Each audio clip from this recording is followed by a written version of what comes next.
अस्सलाम वालेकुम। उस्मान के सिपाही इल्बाए अल्ब की तारीख उस्मानी सल्तनत के इब्तदाई दौर की एक दिलचस्प कहानी है।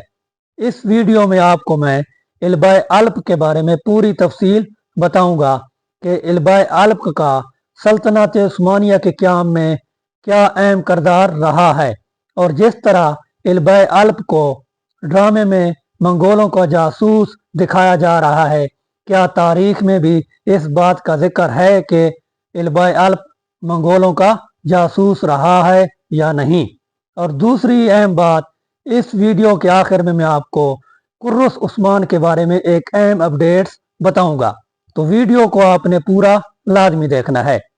इल्बाए अल्ब एक नाडर जंगजू और उस्मानी फौज के वफादार सिपाही थे, जिनका जिक्र खुसूसन उस्मान गाजी के दौर में मिलता है। इनका किरदार सल्तनत के क़याम और उसकी हिफाजत में नहायत अहम था। इल्बाए अल्ब की एक खसूसियत यह भी थी कि वो किला हिसार में जासूस के तौर पर भेजे गए थे। इस वक्त किला हिसार एक अहम दिफाई मकाम था और इससे फतह करना उस्मान गाजी के लिए बहुत ज़रूरी था। इल्बाए अल्ब ने किले में जासूसी करते हुए दुश्मन की हिकमत अमली और फौजी ताकत के बारे में अहम मालूमात जमा की और इन मालूमात की बुनियाद पर उस्मानी फौज ने किला हिसार पर हमला करने की मनसूबाबंदी की। अब बात करते हैं इल्बाए अल्ब के मंगोलों के जासूसी करने के किरदार पर। इल्बाए अल्ब के मंगोलों के जासूस होने का जिक्र तारीखी रवायात में नहीं मिलता।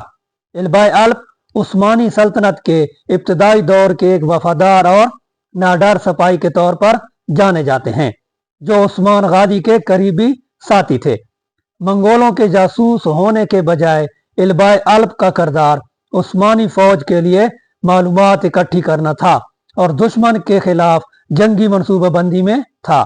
इसलिए इल्बाए अल्ब को मंगोलों का जासूस करार देना तारीखी हवाले से दुरुस्त नहीं है।